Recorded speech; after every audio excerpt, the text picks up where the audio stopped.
I'm in Miami, Florida with my co-founder Jérémie, and we are getting ready to pitch our startup to Jeff Bezos. It's right here. Right over there? Who's for hiring Marin full-time? Marin, you're getting the full-time offer. Miami, South Beach, bringing the heat, bouncing in the club with the heat is on all night on the beach to the break of dawn. I'm going to Miami. Welcome to Miami. Love this town. So Jérémie and I are going car shopping. We want to buy Jordan's Belfort Lamborghinis. We either get the white one or the red one. No. My Ferrari was white like Don Johnson's in Miami Vice, not red. I would like This one, which one? You don't know how to drive. I'm gonna sit in it and go beep beep and then not go anywhere. Marissa, which car would you buy? This one is beautiful. It looks beautiful. Honestly, it's the nicest one. You're not helping. I think we found a car for you. It's this one. Little Wickers boxes. I think I found my absolute favorite store of them all. Selling ancient cars, ancient guitars. Wow, this is such a cool place. Makes me motivated to work harder so I could buy something here at some point. What would be awesome is you show up in the store, you see a Ferrari, I pay with my credit card, and you just live with it. I don't steal. Yes, you do. I know how many. There was like 6 left, and then I opened it, and now there's just 1. It was an accident. This is just so nice. Honestly, I can barely believe that Jérémie almost never ever uses all of these amenities, except of course the gym where he works out regularly. And I understand like he's very focused on getting stuff done, which is why I love working with him as a co-founder, but this is just so nice. You know, something I've been thinking about a lot is just this factor of happiness. People in Miami seem very happy, and you see these smiles on people's faces, and I've been depressed quite often in Cambridge, and so has Aaron, which I know is quite normal, but I do wonder how much the city is contributing to this. And also, I think I probably shouldn't be carrying a $4,000 camera in the jacuzzi. That's just a terrible idea. If you're new here, I'm a former MIT PhD candidate in AI and bodybuilder vlogging my journey of building a fitness AI startup. Our app is designed to help you stay consistent with your workouts. In the past episodes, Jérémie and I did everything from building an app prototype, launching a crowdfunding campaign that raised over $100,000 in a few weeks and is still open for investments, link in the description, to joining forces with Marin, a brilliant iOS app developer from Croatia. You look very cute. So Aaron and I decided that we had enough of being inside. We're gonna work the palm trees a little bit. Well, that looks promising. Something I haven't told you so far is that Aaron and I are really thinking about starting a new chapter of our lives. And you know, we've both been in Cambridge and Boston for a very long time. I just moved there because of Harvard and MIT. So the big question now is, where do we go next? I'm not exactly sure I would move to Bali or Thailand, even though it's super nice. I think I'm gonna stay in America. America still has, you know, the American dream. I know it's not the same thing as it used to be decades ago, but I think the United States are still the place to build your career if you're young, smart, healthy, and ambitious. Cities that we're currently considering are primarily San Francisco because, well, it's the tech and startup hub of the world. But we're also thinking about New York. You know, New York is overpriced and messy as it is. It's also a great place for startups, for business. It's closer to Europe. And honestly, I'm also thinking about Miami. And when you hear Miami, you probably think of all the crazy parties happening over at Miami Beach. But I do think that Miami is not just Lamborghinis and parties. It's really a great hub for entrepreneurs, allowing you to really focus and be happy with the job that you do, not just cold and miserable like you are in some other cities. So we are on a mission to find a billionaire that we can pitch our startup to and raise some additional capital. Should we try with this yacht? Excuse me, sir. Do you mind if I pitch you my startup? No? Okay. Okay, but all jokes aside, if I actually do see Jeff Bezos somewhere, I will try to pitch to him. Pitch is gonna be, hello, I'm Samuel. I'm Jérémie. And together we are KEEPON. Jeff Bezos is not gonna invest in us if we don't manage to nail this. I think we're leaving your wife behind.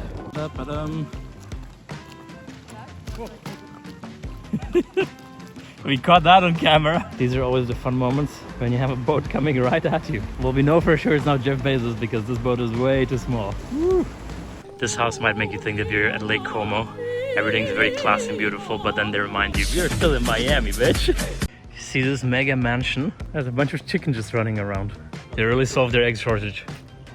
I'm like not super materialistic, but seeing all these mansions, in some way it's really inspiring because it is really cool, right? And working towards making a lot of money, even though it's not a primary goal, it is a good motivator, and it's also a great enabler. I think money is not just about buying fancy, flashy stuff.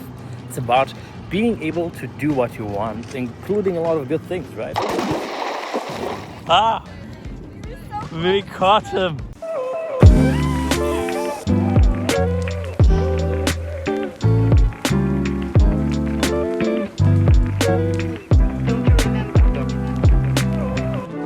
I have to say, it feels very inspiring to work while looking down at Sergey Brin's yacht over there.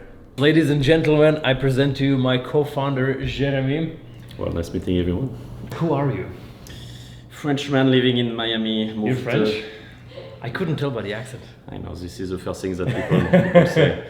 Yeah, moved to the US 10 years ago, started a company in the virtual reality space. In 2015, sold the VR product to a company called Cousin 5 years ago, who built gigantic domes similar to the Sphere in Las Vegas. That's so exciting. And so you lived in New York and San Francisco. What prompted you to move to Miami? Specifically 5 years ago, there was COVID, and there is good reasons, I guess, to move to Florida in general. You know what's very funny? Jérémie and I bought matching investment properties. Yep.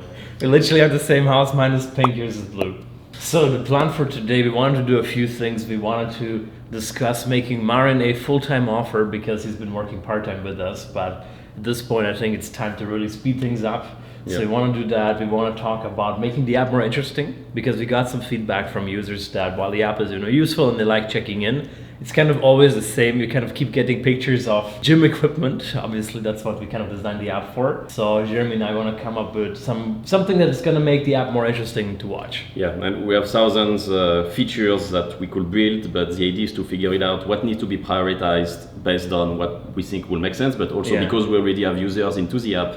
So for hiring Marin, we should do it by majority vote. Who's for hiring Marin full-time? There we go. Marin, you're getting the full-time offer. Okay, I'm writing him, yo Marin, can I give you a call in the coming hours to give you a full-time offer to join? So we're currently exploring next steps and getting some help from people who have a lot of experience with consumer apps, and maybe can even connect us to strategic investors, because just getting money is not that hard, but you want to get investors who are connected to the consumer and fitness and startup space. So something I did is a couple of years ago, I took a class at Harvard Business School from a professor who actually invested in our startup. He has a network of about 500 people, and he gave us an Excel sheet with all these different people. But since there's so many people, I threw this into ChatGPT, just asking for, who would be the right people to talk to. Not necessarily as investors, but people who can give us the right advice. And it's kind of interesting to see after 2 minutes, it came up with some amazing people, including this person, Debbie Kleinman, who apparently works with a whole network of athletes, which is exactly what we really need. So, I'm just going to reach out to her and see if she can meet us. She's even based in Boston. And what's useful is that we have the contact information as well. So this literally just saved us hours of work. Now you have to automatize how to reach out to them. Yeah, just spam emails all the time. No, emailing people is still important. You do manually, I think. Yeah. You can smell the ChatGPT text, right? Yeah. People can smell it. You've got to do it manually, I think. So have a look at this YouTube comment. I think it's kind of an interesting one because essentially he said that he's been watching my channel for a long time. So that's why I respect this comment. It's not just a hater comment, and he essentially is saying why am I building a ChatGPT wrapper? Why am I wasting 4 years of my life? Which is in some way a bit of a hurtful comment, to be honest. Obviously, people didn't see or didn't try the product yet, so I guess it's easy to comment this, and it's also based on what they learn from the video, or what they see, or what they perceive from the video. But it could be the case for any product. We talked about Bordy, the LinkedIn connector, and it's just basically an AI chat that can chat with anyone on LinkedIn and connect others, and just by itself. It sounds cool, but it doesn't sound, mind-blowing or some crazy deep tech. But when you try it, you are like, holy shit, it's actually an amazing product, and it can connect me with people. So something also to keep in mind is that building a product is not just building a specific technology. You need to be good at marketing, you need to be good at sales, you need to be good at productivity, to figuring out what needs to be built first, what's the right strategy, And so it's all those different pillars. You need to have like the right balance. We always keep in mind, like Jeff Bezos studied theoretical physics for 4 years at Princeton, so he has a similar background to me. And then he went on to sell books online, which is kind of the lamest thing, and now he's pretty much the richest dude on the planet. Yeah. Like, he didn't waste 4 years of his studies. It was all just building up towards that moment of building something great. Yeah, and you know what's behind is even just selling books. You need some crazy operational system, and you should actually show this image of Jeff Bezos. I sell books, now I sell everything, where he's like super jacked. Oh yeah. I think it's time for my third coffee. More coffee equals higher valuation of your startup. How much did this cost? Too much, no, probably $150. If you haven't subscribed yet to my channel, please do so I can put up a big screen and be happy for every additional subscriber. Here we go. I mean, you are going. It's gonna give me some more dopamine boosts. Here we go. I need it these days. Are you ready to try this? Hi there, it's Samuel. Hello, Samuel. I'm the KEEPON AI fitness coach. It's great to meet you. What brings you to fitness coaching? Well, I downloaded the KEEPON app recently because I want to be a bit more consistent with my workouts and thought maybe you can help me with that. Can you tell me a bit about your current workout routine and what your fitness goals are? I primarily want to get jacked so I can impress girls. That's an understandable motivation, Samuel. If we continue, you know, to fine-tune it with proper questions that we set up in the right order, obviously it's conversational, so it has to be super custom. Yeah. But also with a specific personality, strong personality, because right now it's obviously generic. Yeah. I think we can get something quite interesting. By the way, this is the prompt that That's I it. Yeah. used So here, we need to be even more precise, and then it's gonna make sense. But this should be quite easy to build. I mean, I've done that in episode 1, right? Where you get the call and the thing works. Yep. You know, this reminds me of my friends who just raised $27 million from Sequoia. They're my buddies. And they do something a bit similar, right? They use audio to collect user feedback or do like customer surveys. That's basically kind of what they do. Introducing Listen, the first AI customer researcher. Listen speaks to thousands of people per week and tells you exactly what they want and why. If we have literally this as some sort of survey but focus on fitness, it's pretty much what they are doing. Exactly, right? But we are just more on a niche side. What they're doing is genius. They're just using what exists in a really clever way. Yep. But I think at some point I could maybe connect with them and see if in some way we could do a partnership where we use some of their tech. Yep. Or I mean, we can also build it ourselves. It's not that hard. But so Jérémie and I have been just talking about the possibility of not really pivoting, but adding something really powerful. So we've been working on this AI coach for a while, which was supposed to really just call you up and be like, hey, you're supposed to go to the gym. You're about to miss your streak or something like that. But Jérémie brought up the good point that why don't we really focus on the data aspect of it? So what this means is not just collecting data, but the idea is you have an initial discovery phone call with your AI coach, just like Bordy, that LinkedIn connector that I showed like a few episodes ago, where you hop on the call and it essentially asks you all these questions like, hey Samuel, so how do you work out? What is your strengths and weaknesses? Do you have some injuries? Do you have some goals? It kind of just keeps asking you all these questions to really understand who you are, where you are right now, and where you want to get to. And based on that information, it can help you really customize your journey. And from an investor's perspective, a startup that collects a lot of information about the users and can therefore be very targeted with, not just advertisement, but really helping the user in many ways, that is much more valuable than just having an app where you can post a photo. So this is something we'll look into now. Man, I feel like I have so much energy now just by talking to you for like 2 hours here. Suddenly I feel like, wow, there's so much I want to do now. Aaron and I are going to Chicken Kitchen to feed our gains. You need to flex now. I'm scared. Okay, Chicken Kitchen, let's get protein. Hello, Monsieur Jérémie Lanier. What are we working on? Right now we try to figure it out how we can make the feed not boring. Okay. So normally we make everything fancy, we have everything well organized of the app. Photos ready? Sorry. We have everything quite well organized into the app, kind of. But right now we are just making some research on the type of social feed we could create. So from, for example, having a normal camera. This is, AI generated if we want to have some sort of a frame. Yeah, this is kind of based on the images that we nourish the system, and so this is probably based on your photo. This is actually really funny. When you achieve a streak, we could enhance the feed with some sort of animation, like flames. So the idea is to make the app more like appealing. So there's not just photos of dumbbells, but like actual interesting content. This is literally the first time I am using this actually to create those visuals. But Oh, really? With all the AI tools available, it's interesting to try to figure it out how you can accelerate, I guess, your own workflow. Are you ready to get some chicken Let's go. to feed the gains? I want to ask you, so you were born in France, grew up in France. How did you manage to move to America for a startup? Moving to the US, it can sound a bit like something almost impossible. Or for me, it was something I could not even. I tried to figure it out, how it will work, but it's a bit like this mystic thing. You know how difficult it is, the green card, the visa, and so on. You can't just get the visa for working here, right? You can, like in my case, I got it for a university, but you can't just say, oh, I want to be a founder and work in America, right? I think everybody can manage to move to the US. There is just things you can do to augment the chance for you to be to get there. So me, for example, when I was studying, I studied in Switzerland, a master in media design and then a research program in interaction design in Paris.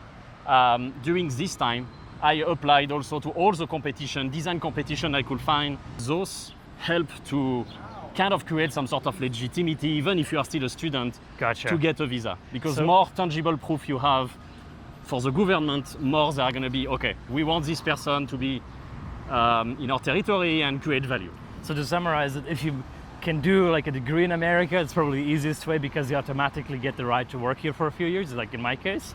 And if you don't do that, get an O visa for which you just need to have some competitions or some maybe degrees or something to show that you're a legitimate person. That's all they really care about. And you need to work probably for a big company and try to get an H-1B. Yeah. Or the path I took was actually literally moving with an ESTA, try to figure it out with our lawyer, how to get a visa while funding a startup, had to leave the country, come back, and finally managed to get an O1 visa, second O1 visa, and then green card. So I don't know if that's helped, but yeah. Yeah, it's hard.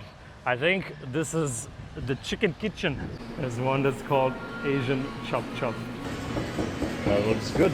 So Miami comes with kind of a reputation of parties, OnlyFans models, and do you feel that on a day-to-day basis, or do you feel like it's a good city to actually focus? I feel there is two aspects of Miami. There is, yes, nightlife, but there is the other lifestyle where it's more about wellness, taking care of yourself. You have the sun, you have a smile because you go out and you can take care of yourself. I work remotely from, a nice place, so it helps to stay focused. And speaking of Miami, so New York is the finance capital of the world. I guess Miami is more around the crypto, right? And on that, here is the crypto bull. He looks much more badass at night because his lights actually light up, but it's supposed to be like a play on the New York Wall Street bull, except this is the crypto guy. Everything is so new here that Jérémie actually made a reservation at a restaurant with his friend to celebrate his birthday at the restaurant over there that hasn't even opened yet. And it's next Friday, is that right? It's next Friday. And here we have the newest Apple store, probably in the entire world. It just opened like days ago. I'm excited every time I come to Miami. Yeah, a lot going on for sure. So this Starbucks opened 2 days ago, and Erin asked me to get some coffee for her. So police force out there. I've never felt this safe. So I'm filming people. There is a light, so yes. Shit. Can't believe I ordered a matcha latte on my own. Erin really likes to kill the turtles with all these straws. There you go. Wow. Something we were saying is, as you get older, time seems to pass by faster. But you know what is much worse? If you do the same thing every single day, all of the times you went to school in high school, for example, all of this is kind of condensed into one memory. And here, when you are in front of your computer, day after day, week after week, actually those memories disappear compared to a few activities that we did throughout the weekend. Yeah. Those make feel that the perception of time, you feel that you did so much more than. Yeah, it's not just time, like years that measure how long your life is. It's like how many things you did that stay in your memory. Yep. Right? We need to work hard to create something great, and at the same time you are in your prime time as well, so you see people enjoying their life. And so what's the trade, what's the balance in this? Or do you want to pack all this time and trade all this time with work enjoy more in the future, or how can you balance all of this? So I guess everybody probably asks themselves this question. It's especially like difficult here in Miami. I mean, literally look out of the window and you see some 18-year-old kid driving around in a Rolls Royce. I mean, not that I need that for myself, but when you understand also, how it works specifically here for people who are influencer creators. Now, when I see this, they rented it, or it's like their parents' money, but there is also a real part. There is a lot of people who made it. They have financial freedoms. We're talking about Jeff Bezos. David Beckham is right here as well. A bunch of people are here, right? Obviously, when you see those cars or their yacht and so on, you know that they made it. Yeah, for sure. And this is real. But I think if you really have to work hard and struggle to get to where you manage to get, I think it's much more enjoyable. Coming from the small city where I'm sure you are from and I am from, it's important to be grateful. And the way I see it to be here, it's like everything is optimized to actually have the best condition to do a great work, to focus. And everything we do, from working out, sleeping well, eating well, to manage to not fall asleep in the afternoon or things like that. And obviously having the ability to just press a button and you're at the gym, or you just look at this view, or you can go for a walk, always with the sun. All of this combine create like the great mix of great balance between pushing and enjoying, I guess. Oh yeah, for sure. Okay, Jérémie and I are ready to get a real leg pump. Let's do it. And of course, check in with her app. Look at who we found. She's always in the gym. We basically live here.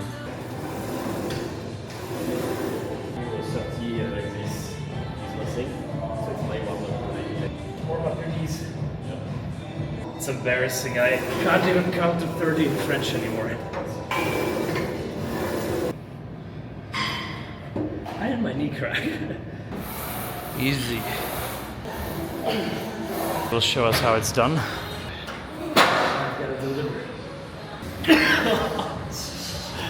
Camera. One more. Well, he did it. I did this to myself. I see there's a hole in the ceiling for people to do pull-ups.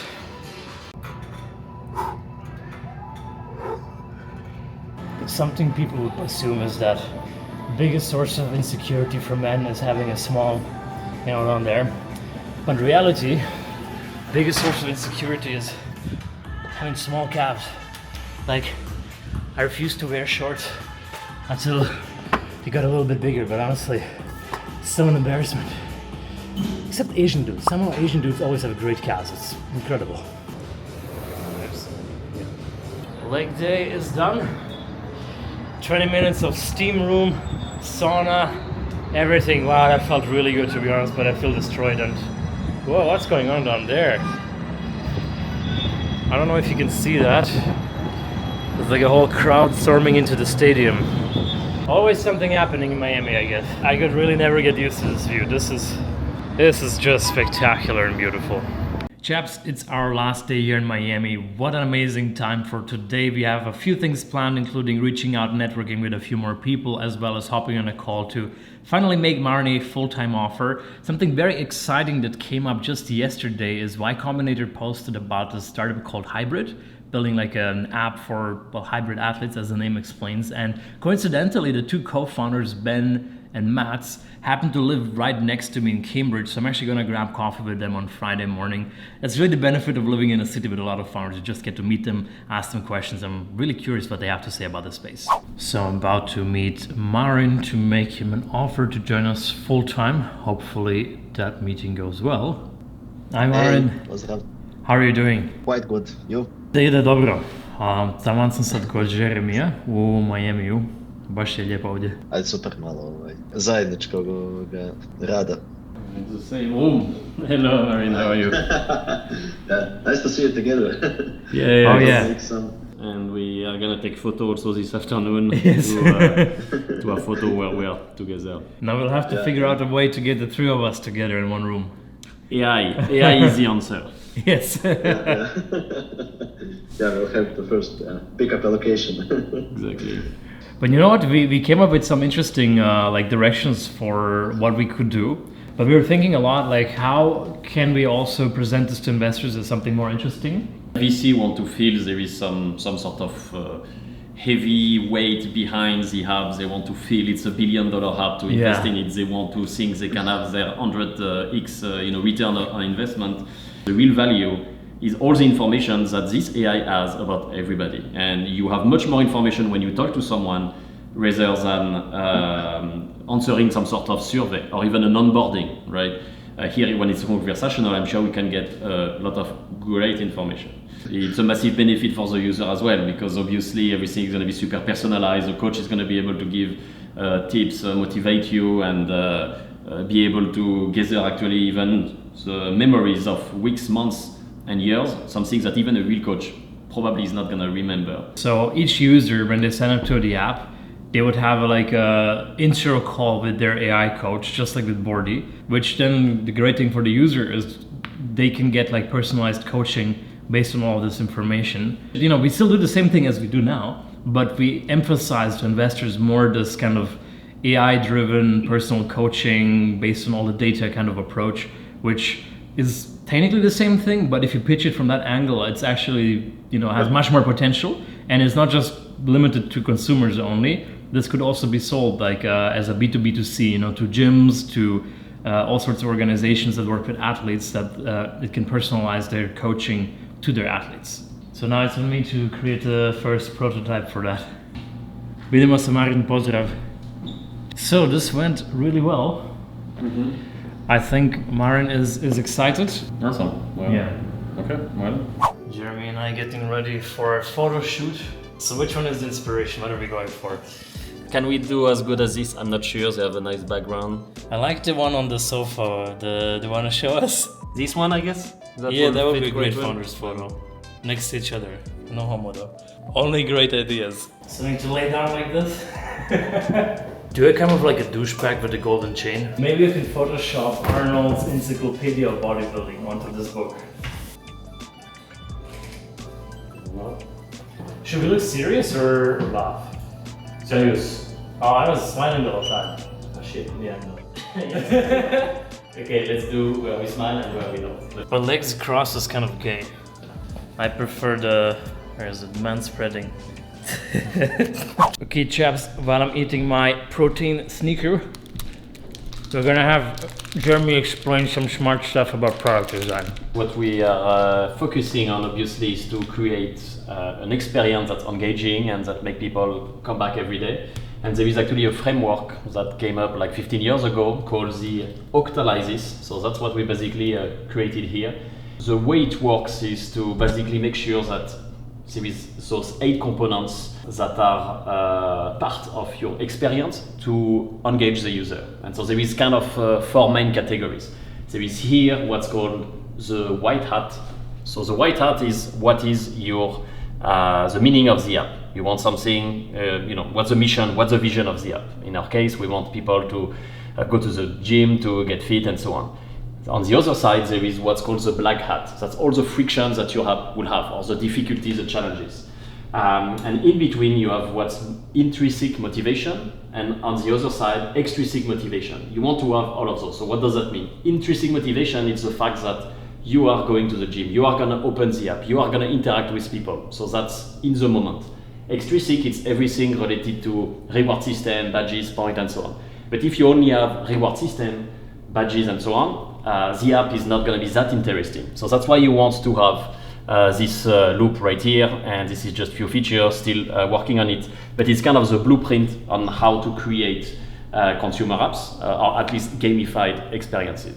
So I just started responding to the comments on my previous YouTube video, and one of them reads, steroids plus narcissism equals this video. Now I posted that on Instagram, and immediately lots of you jumped to my help and said like, oh, this is so terrible, how can anybody write that? And I appreciate you being supportive, but you know what? I mean, first of all, I became a YouTuber, so I literally signed up to receive mean comments on the internet. But second of all, I don't really care. I mean, it's kind of a compliment. If somebody accuses me, who does not take steroids, at least for now, of being on steroids, it's a compliment, right? It means essentially saying I look better than one should be looking without taking steroids. And also, I love these hate comments. I mean, let's be honest. They're kind of funny. Feel free to write hate comments if you want to at the bottom of my video. I don't really take a lot of offense of them, as long as they're creative. They gotta be funny, otherwise it just sucks. We are heading back to the airport. I'm flying directly to Boston. Aaron is flying to New York to spend a few more days there, and Miami is just so nice. It was so great working together with Jérémie in person. I think working remotely, you know, it has its benefits, but being there in person in an early stage startup, it is just so different. You have all these quick and spontaneous conversations. You learn so much from each other, and it's just so special. Honestly, I really hope that at some point I will be able to live in this city for a long time. Maybe this fall for a couple of months, but at some point in the future I really wanna spend some more time here. And with that, thank you so much for watching. It's a real pleasure to have you watching all these episodes. Don't forget to hit the thumbs up, subscribe to my channel so you don't miss all the new episodes, and I'll see you soon. Take care.